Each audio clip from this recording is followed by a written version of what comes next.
Se tinha uma pedra no caminho, pode crer que eu já chutei absoluto no rap. Eu nasci pra ser rei, crio uma sociedade aos modelos de Durkheim. O mecanismo dela própria é que diz pra onde vai a inspiração. Thomas Edison dizia: é 1% e o restante o trabalho que faz. Então senta o rabo aí que eu vou te ensinar. Sometimes rap is the best way to learn, rapá. Eu não compreendo, pero não puedo hacer. É só estudar e ouvir as dicas que eu dou pra você. Confere suas respostas e faz tudo com calma. Manda bem na redação, faz do fundo da alma. Esse é o tópico frasal, ainda tem argumentação. E a resposta pra você eu deixei na conclusão. Se tá nervoso, se acalma pra mandar bem. E se liga nos vídeos que eu te preparo pro Enem.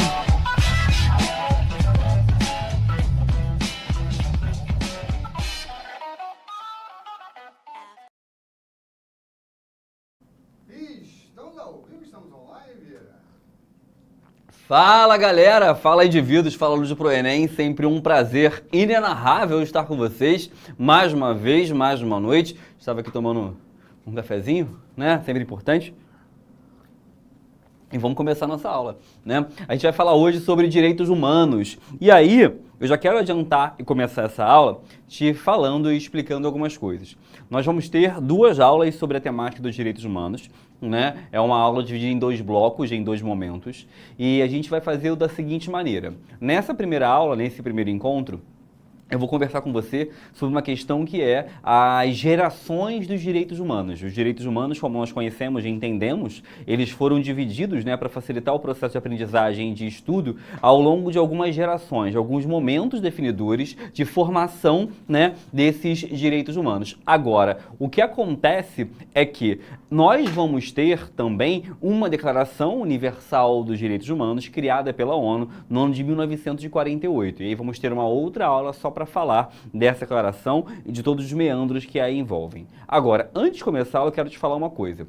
Quando a gente fala sobre direitos humanos, a gente está falando de duas coisas aqui que podem ajudar você no vestibular. Primeiro, é ajudar você, obviamente, a responder questões que falem ou que versem sobre esse tema. E segundo, é que entender os direitos humanos é um argumento para a redação, é um arcabouço teórico para a redação que pode e vai te ajudar profundamente em escrever o texto de uma forma mais adequada, sem infringir os direitos humanos, o que geraria perda de pontos para vocês, e com uma compreensão maior e mais macro daquilo que a redação traz. Por quê? A redação do Enem, ela sempre trabalha com um tipo de problema social e fala-se como esse problema social deve ser solucionado. Logo, grande parte dos problemas sociais vigentes em nosso país são problemas sociais que são derivados do não respeito, né, aos direitos humanos. Esse era o primeiro ponto.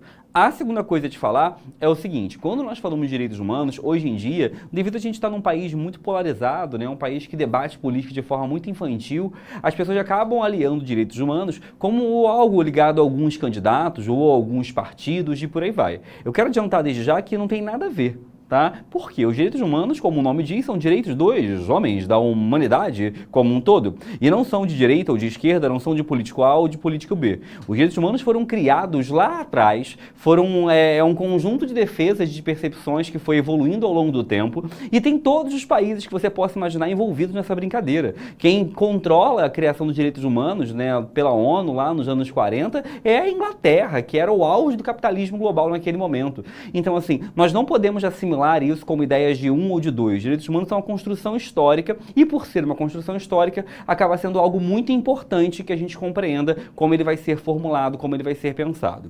Beleza? Então vamos lá. Primeira coisa. Quando eu falo sobre direitos, a palavra direitos é uma palavra pouquíssimo entendida.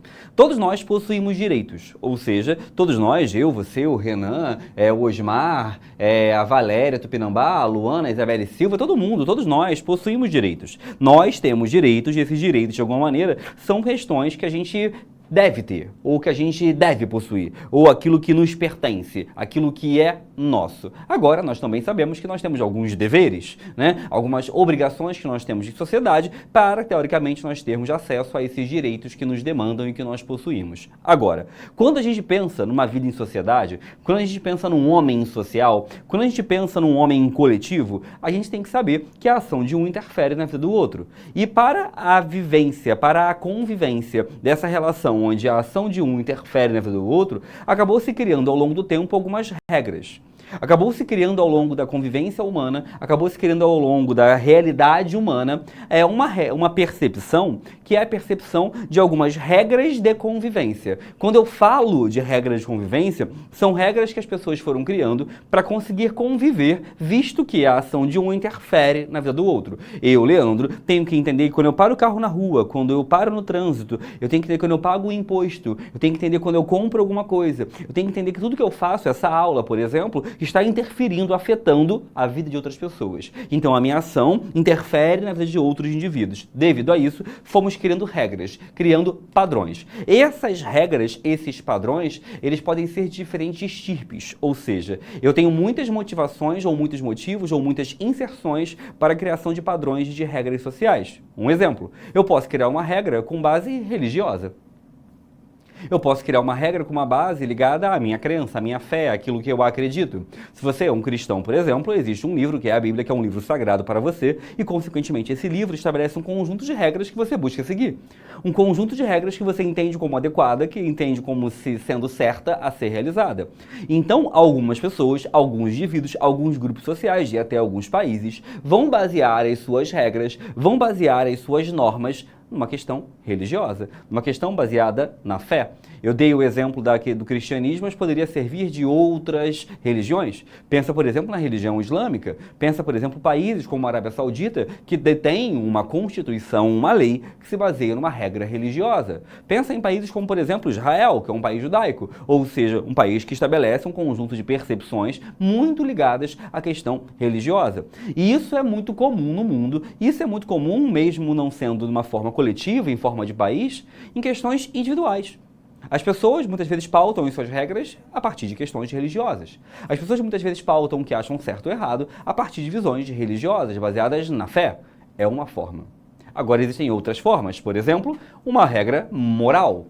A regra moral é uma regra que coletivamente foi sendo criada pelos indivíduos, percebendo e entendendo aquilo que seria moralmente certo, aquilo que seria moralmente errado, aquilo que seria moralmente adequado e aquilo que seria moralmente inadequado.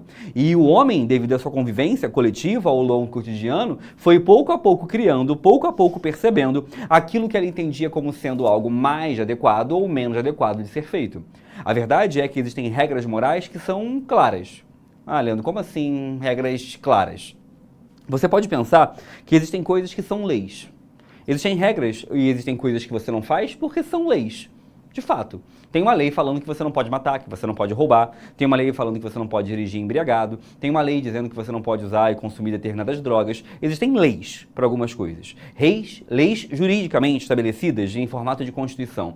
Agora tem coisa que não é lei, mesmo assim você não faz. Você não chega, por exemplo, num hospital e começa a gritar: "Ah!" Não faz isso. Você não faz uma loucura dessa. Você não chega, por exemplo, num shopping e realmente do nada começa a mijar na plantinha do shopping. Não, você não faz isso. E mesmo que não existisse uma lei, mesmo que não tivesse uma regra proibindo que você fizesse isso, você também não faria. Porque é uma norma moral. Você moralmente entendeu e compreendeu aquilo como correto. Você moralmente entendeu aquilo como certo. E a sociedade foi repassando isso aos seus indivíduos até que todos entenderam quase que intrinsecamente. Uma criança, ela sabe muito bem que ela não pode simplesmente defecar no meio de uma igreja. Ela sabe muito bem que ela não pode, por exemplo, urinar no meio da escola, no pátio. Ah, Leandro, mas eu tive na escola um aluno que fez. Você entendeu. O ponto é que, por mais que um ou outro fuja dessa regra, o padrão entende e compreende isso. Agora, existem regras que são tão importantes de serem claramente entendidas por todos, que vão se estabelecer como regras jurídicas. Então, onde eu quero chegar com isso tudo? Eu quero te mostrar que a criação de uma regra, ela tem muitos motivos para existir. Muitos motivos. Quando você cria uma regra, por exemplo, vamos supor que você é uma mãe ou que você é um pai, e você quer criar uma regra para o seu filho, você pode criar essa regra por vários motivos. Porque é uma regra de algo que você acredita. Porque é uma regra de algo que você não quer que ele aprenda. Porque é uma regra de algo que você não quer que as pessoas achem algo sobre ele. Tem muitos motivos para uma regra ser criada. E os direitos humanos, mal ou bem, são um conjunto de regras também. São um conjunto de ordenamentos, de entendimentos que os homens foram tendo e foram percebendo e foram compreendendo como sendo adequadas e que devessem ser realizadas. E aí os direitos humanos, eles possuem alguns princípios. Quais são os princípios? Primeiro, eu vou falar só de alguns, tá? Não vou falar de todos. Primeiro, os direitos humanos são universais. né? Ou seja, os direitos humanos eles são para todo e qualquer indivíduo. Não dá para você falar que alguém tem direito humano, outra pessoa não tem. Não dá para você falar que alguém ligado a um certo tipo de renda vai ter direito humano e alguém mais pobre não vai ter. Não dá para você dizer que um homem branco ou um homem negro, ou uma mulher branca ou uma mulher negra ou uma mulher asiática não vai ter. Todo mundo tem que ter. Os direitos humanos só funcionam a partir do momento que a gente falar que ele é universal, que ele é para todos, para todo e qualquer indivíduo, para todo e qualquer cidadão, para toda e qualquer pessoa, tá? Agora, eu quero que você tenha claro na sua mente uma coisa para a gente poder avançar nessa aula e você realmente entender o que eu estou falando. Primeira coisa, e talvez a coisa mais importante, os direitos humanos são a maior utopia da história da humanidade. Os direitos humanos são a maior utopia da história da humanidade. Quando eu falo utopia, não é utopia porque é impossível, não é isso. Não é utopia porque nunca vai ser realizado, não é isso. É porque os direitos humanos são o maior sonho que o ser humano pode desejar. O maior sonho. Sabe por quê? Porque se os direitos humanos fossem minimamente cumpridos, naturalmente a gente teria uma sociedade muito boa de se viver. É muito boa mesmo. Né? Então, quando eu falo que é a maior utopia para a nossa vida, é que eu quero que vocês enxerguem os direitos humanos como uma espécie de degrau a ser atingido. Imagina que você está numa escada com 50 degraus, nós estamos no degrau 5, sei lá, os direitos humanos são andar 50, são o degrau 50. Os direitos humanos é o grande sonho que a humanidade tem que ter. E isso, ao longo da história, foi sendo debatido e foi sendo pensado como que o homem consegue chegar a esse degrau 50. Como que o homem consegue chegar a essa utopia, a esse sonho, a esse desejo, a essa aspiração. Então, vocês têm que parar, e isso é importante para você entender as questões de vestibular sobre isso, de achar que os direitos humanos são algo, mas ninguém cumpre, não funciona, mas é só para rico, já é só não sei o que. Eu entendo o que você está dizendo. Eu entendo que, de certa forma, na prática, nem sempre ele funciona. Agora, eu quero que você compreenda que os direitos humanos devem ser percebidos como um desejo, como uma aspiração, como um objetivo. Então a gente vai ter essa aula aqui hoje e é para você pensar essa aula de forma teórica, não é de forma prática. Como assim de forma teórica e não de forma prática? Nós estamos falando de um conjunto de regras que foi sendo pensado ao longo do tempo, que são os direitos humanos, e esse conjunto de regras, eles foram sendo pensados para ser o mais perfeitas possíveis. Como assim as mais perfeitas possíveis? É para ser o mais adequado e o mais passível de ser realizado para todos os indivíduos. Então, é uma utopia humana, é a maior utopia humana. Né? E é uma utopia que se um dia conseguirmos realizar minimamente, a gente vai estar bem melhor do que nós estamos hoje. Segunda coisa a te falar, irrenunciáveis. Ou seja, os direitos humanos são irrenunciáveis. Ou seja, não dá para eu falar, eu não quero ter direito humano, não. Eu não quero ter. Eu, Leandro, direito a não ser torturado? Não, não quero. Eu quero ser torturado, sim. Eu, Leandro, direito à vida? Quero nada. Eu não quero, não. Eu, Leandro, direito, por exemplo, a ter liberdade? Não quero, não. Tira a minha liberdade agora. Não, não pode. Isso não é permitido. Os direitos humanos, quando são pensados, eles entendem-se também como não sendo passíveis de renúncia. Todo mundo tem e ninguém pode abrir mão de ter. É algo coletivo, total, universal, para todo indivíduo. Outra coisa, os direitos humanos, eles são um processo inexaurível, ou seja, eles não se esgotam, eles não acabam. Você não pode regredir no direito humano. A ideia é que depois que você entregue um direito humano, né, depois que você concebe um direito humano, depois que a gente entende que algo deve ser um direito humano, tem que ser para todo indivíduo e só pode aumentar. A ideia é que a gente tenha cada vez mais direitos, porque a ideia é que a vida, teoricamente, deveria melhorar. Uma outra coisa é que os direitos humanos, eles são dependentes um do outro, eles são interdependentes. Como assim interdependentes? São relacionados, eles se conectam. Um ajuda você a entender melhor o outro, um compreende melhor o outro. E mais um que eu quero te falar. Os direitos humanos, eles são, imprescritíveis, ou seja, eles não possuem prazo, do tipo assim, vamos dar esse direito durante 5 aninhos, depois tira, né? Vamos dar esse direito às pessoas, por exemplo, esse direito aí das pessoas, por exemplo, terem propriedade, uns 2 aninhos depois... Não pode, né? Os direitos, eles são permanentes, tá? Depois que você entendeu esses direitos, né? Eu vou começar a te falar de uma coisa. Os direitos humanos, eles possuem gerações. Tá? As gerações são os momentos em que eles foram sendo construídos de forma mais evidente ao longo da história. Diretor, chega aí. Quando eu falo para você de gerações, existem várias delas e a gente vai entender que existe uma que a gente vai chamar de primeira geração. Não quer dizer, e que isso fique claro para você, que anteriormente... Diretor, por favor. Não quer dizer que o ser humano, anteriormente a essa primeira geração, não pensasse ou não refletisse sobre o ser humano ter direitos. Não é isso. Mas quer dizer que aqui é um marco muito importante de um momento de virada para o homem começar a possuir mais direitos humanos. E aí, vamos lá. O que é essa primeira geração? É um momento que a gente vai ter que tem grande força, principalmente no século XVIII. É o momento que eu vou te dizer que ocorre prioritariamente em duas nações, França e Inglaterra. Por que França e Inglaterra? Porque são as nações mais ricas da Europa nesse momento e acabam sendo as nações onde a intelectualidade, as pessoas que têm tempo e possibilidade de estudo para pensar sobre isso, estão podendo produzir obras que debatam esse tema. E a terceira coisa, essa primeira geração vai ter dois autores que são seus autores chaves, seus autores fundamentais, que é um cara chamado Rousseau, que vocês já ouviram falar, né? E o outro que também vocês já ouviram falar, chamado John Locke, né? O que esses caras estão falando? O Rousseau, ele é um autor que ele está dizendo que as pessoas precisam ter uma condição de igualdade.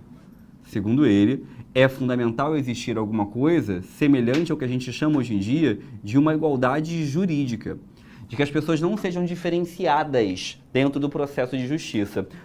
Deixa eu te explicar uma coisa. Eu hoje, se eu for julgado, vamos supor que eu cometo um crime, eu vou ser julgado. E eu vou ser julgado, teoricamente, igualzinho o Paulo Lemann. Né? Para quem não sabe, Paulo Lemann é um dos homens mais ricos do Brasil. Eu vou ser julgado igualzinho o cara da família Safra. Eu vou ser julgado igualzinho o cara da Moreira Salles. Quem são esses caras? São as pessoas mais ricas do Brasil. Tá? Eu tenho que ser julgado igual. Ai, Leandro, mas não é na prática assim, sabe? Que na prática tem os advogados. Eu entendi, indivíduo, mas estamos falando de forma utópica. Na utopia, no mundo ideal, no mundo jurídico, no mundo das leis, no mundo da norma, né? A gente tem que pensar que esses caras estavam falando inicialmente de uma questão que era a igualdade jurídica, que a lei tem que ser igual para todos. Ah, Leandro, mas a lei sempre foi igual para todos. Lê do engano, lê do engano. Sabe por quê? Porque, na verdade, durante muitos tempos nós tivemos leis diferentes. As pessoas de classes sociais distintas tinham leis distintas para cada uma delas. Hoje isso não existe mais. Isso é uma vitória. Isso é um direito humano. O ato de eu ter a mesma lei e outra pessoa ter a mesma lei que eu para cumprir determinada regra, isso é um direito humano. Né? A gente nem se dá conta disso. E às vezes eu vejo gente falando assim, ai, sabe, eu sou contra os direitos humanos. Eu falo assim, tu é o quê? Passarinho, ô indivíduo? Tu é o quê? Uma cobra? Né? Como assim tu é contra os direitos humanos? Isso não existe. Isso não dá. Você falar que é contra os direitos humanos, você está falando que você é contra, por exemplo, a igualdade jurídica. Você pode ser contra a aplicabilidade. Você pode ser contra a forma como as pessoas se apropriam desse discurso. Agora, não dá para você dizer que você é contra algo que determinou e que gerou, por exemplo, grandes ganhos para a humanidade, como, por exemplo, a igualdade jurídica. O Locke, que é o outro autor que está falando nesse contexto histórico e que está ajudando a construir essa ideia de direitos humanos em nossa mente, né? O Locke está falando, por exemplo, do direito à vida. Né? Ele está falando, por exemplo, do direito à liberdade. Né? Ele está falando para a gente, por exemplo, sobre um direito, né, que ele determina, ele chama, né, de direito à propriedade privada. Então repara que nesse momento aqui, né, está se estabelecendo na Europa, né, está se colocando na Europa, né, um processo em que determinados direitos civis, o que são direitos civis? Ligados à individualidade, ligados à capacidade da pessoa, né, de viver, de sobreviver, de existir, e como que esses direitos devem ser estabelecidos. A gente chama isso de primeira geração dos direitos humanos. A primeira geração dos direitos humanos tem muito a ver com os autores iluministas, tais como Rousseau e Locke, que estão falando dessa necessidade existente de existirem direitos fundamentais que todos tenham. Algo que para nós hoje em dia é básico e é fundamental, mas que nem sempre foi. Deixa eu te contar uma coisa. Você, hoje, que está aqui me vendo, vou dar um exemplo. Ó. O Vitor Ribeiro, a Luana, o Togi Vieira, o Ruth, vocês estão aí agora me vendo? Muitos de vocês têm internamente uma coisa assim... Ai, sabe, eu queria ser livre, sabe? A liberdade é uma coisa maravilhosa. Ai, liberdade. Aí você pensa na sua cabeça, aquela cena de você num carro conversível, andando por uma estrada, pegando uma mochila. Ai, eu sou livre, eu quero liberdade. Essa cena fofa que você imagina na sua mente de liberdade, ela é uma cena muito ligada a um imaginário que foi criado ao longo do tempo.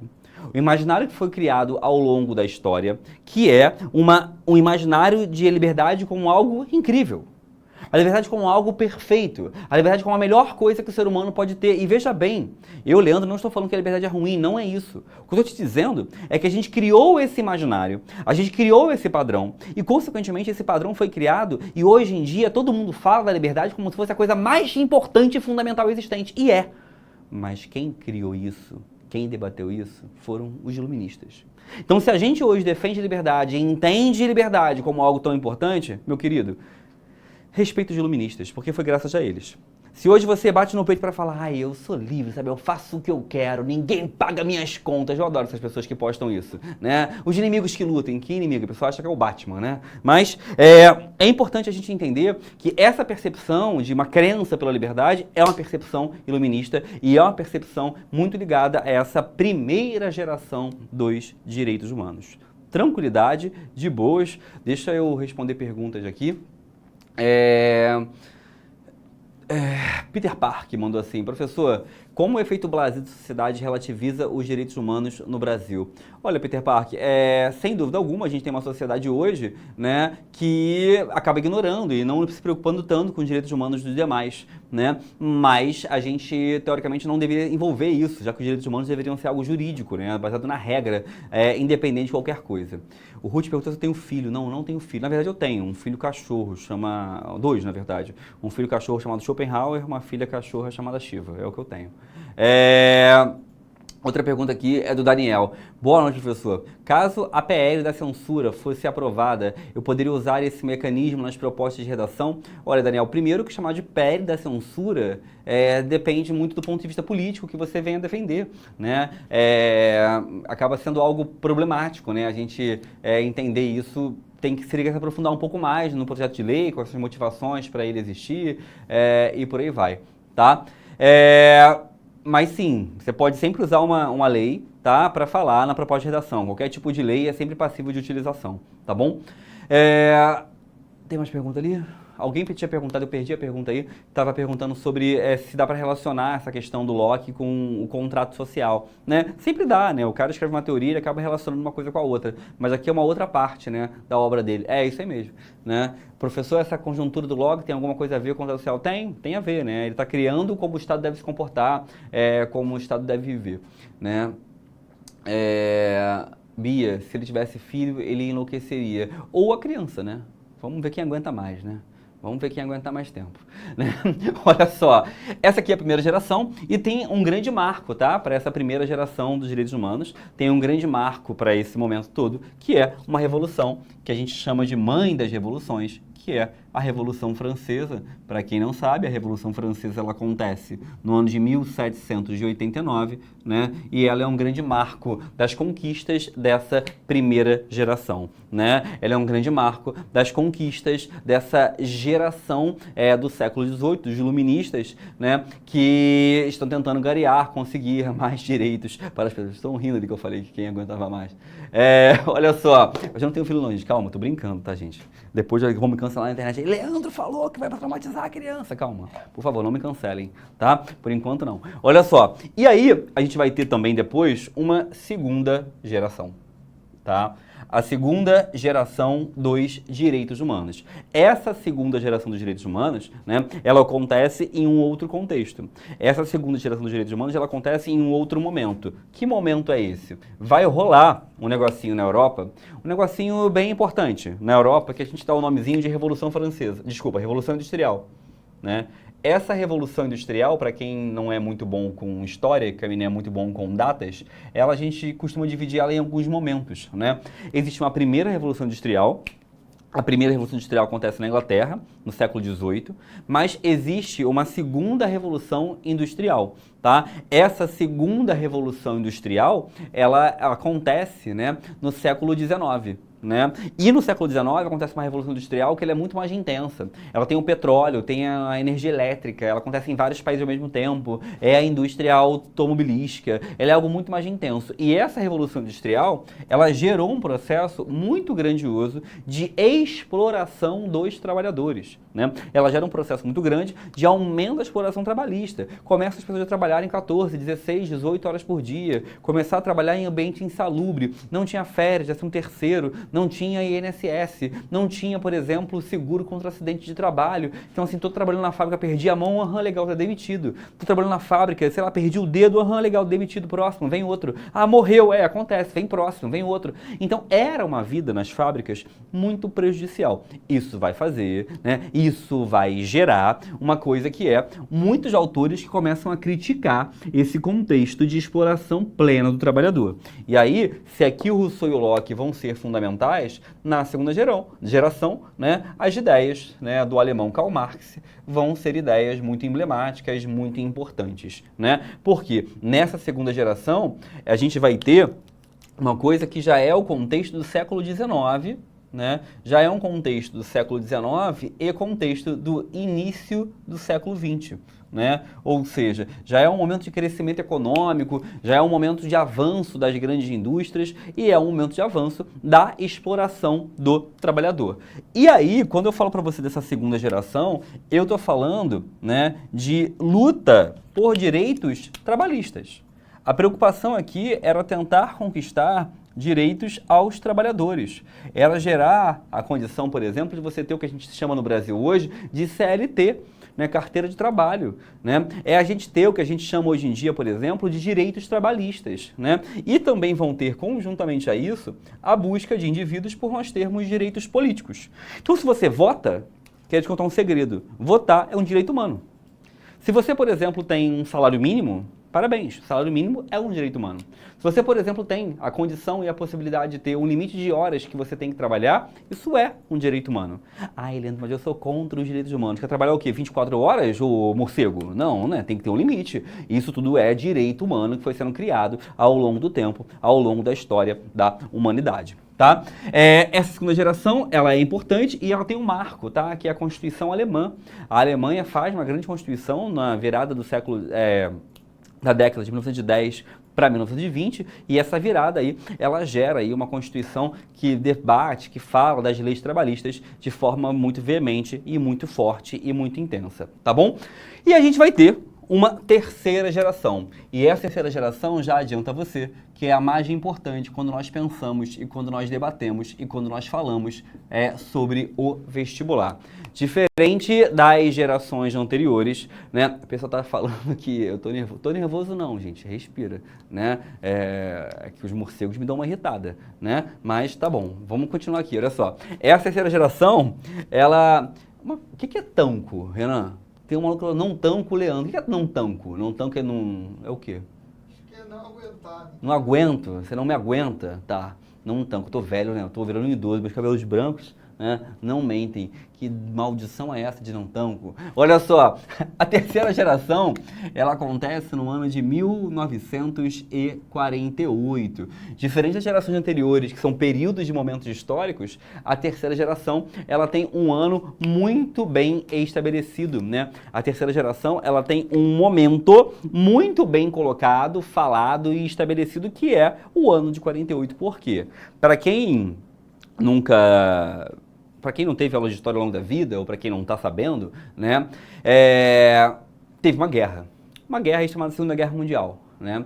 E essa guerra aí, chamada Segunda Guerra Mundial, ela aconteceu no ano de 1939, né? Ela se inicia quando um cara, né, meio famoso aí, chamado Adolf Hitler, invade um país chamado Polônia. Isso vai gerando lentamente um processo de guerra global. Essa guerra vai perdurar de 39 até 45, são 6 anos de guerra, uma guerra dura, cruel, com 50 milhões de mortos, e ela é uma guerra que vai gerar um processo que a gente entende como sendo o Holocausto. Né? O Holocausto, para quem não sabe, foi um massacre realizado com o povo judeu e também foi um processo que demonstrava uma ideia de supremacia ariana, um grupo que se entendia como superior aos demais. Né? Essa perspectiva vai gerar um certo trauma na humanidade, porque quando a Segunda Guerra Mundial acaba, a ideia geral vista no mundo era: não podemos ter outra guerra. A grande ideia era: devemos pensar maneiras de nunca mais termos uma guerra igual a essa. Né? O homem é tão incompetente que apenas 5 anos depois estourou uma guerra que foi a Guerra da Coreia. Né? E apenas depois, menos de 20 anos depois, vai começar uma outra guerra que foi a Guerra do Vietnã. Né? O homem é de uma incompetência que me cativa, parece até o time do Vasco, mas, né, Renan, para você aceitar, a gente tem uma coisa importante aqui, que é a seguinte: quando a gente fala desse pós-Segunda Guerra Mundial, existia uma ideia de que o homem precisava evitar futuras guerras. E aí vai ser criado no ano de 1945 a ONU. A ONU, para quem não sabe, Organização das Nações Unidas. E a ONU ela vai criar um documento, né, que vai ser um documento chamado DUDH. O que é a DUDH? Declaração Universal dos Direitos Humanos. A Declaração Universal dos Direitos Humanos é um documento que ele é formado por 30 artigos, São 30 tópicos. Recomendo muito que vocês leiam, de verdade. Tem gente que acha que assim, vou ler isso, deve ser enorme. Não, não, não, não. É pequeno, né? Tem artigo de 2 linhas. Tá? Esse documento você encontra aí, se você ficar no Google agora, Declaração Universal dos Direitos Humanos, PDF, vai aparecer para você o documentozinho para você poder baixar, né? É o documento mais traduzido da história da humanidade, né? É um senhor documento e é um documento que vai ter 30 artigos, né? Que vão estabelecer 30 direitos humanos fundamentais. E esses 30 artigos seriam artigos que os países que estão aqui ao longo da história criando, desenvolvendo os direitos humanos, vão estabelecer como direitos essenciais para a vida coletiva, para a vida dos indivíduos ao longo do tempo, tá? Existe uma coisa importante que esses 30 artigos, hoje em dia, obviamente, eles estão um pouco defasados, né? Já passou-se aí uns 70 e poucos anos. 70, 52, 62, 70 e poucos anos, todo bonzão em matemática. Olha só, então passou um bom tempo aí, então consequentemente era necessário já pensar um processo de atualização. Eu não vou me aprofundar muito nesse aqui, nessa terceira geração, porque a gente vai ter uma aula depois só para ela, tá? Em que eu vou falar com você artigo por artigo dessa declaração. A Laura perguntou assim, professor, o artigo 5º da Constituição pode ser usado em uma redação sobre racismo? Claro que pode, Laura, mas assim, se você quer falar sobre racismo, recomendo você usar a seguinte lei. Lei 10.639, né? É uma lei que estabelece a obrigatoriedade de ensino de história africana nas escolas, ou Lei 7716 de 89, que é a lei que estabelece o racismo como crime no Brasil, tá bom? Olha só, e aí, gente, pensando que essa terceira geração precisava ser aprimorada, já existem estudiosos de hoje em dia que vão falar de uma 4ª geração.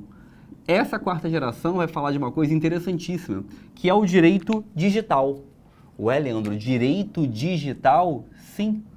Ué, Leandro, mas como assim direito digital? Eu vou te dar um exemplo, tá? Eu me formei na faculdade em 2011.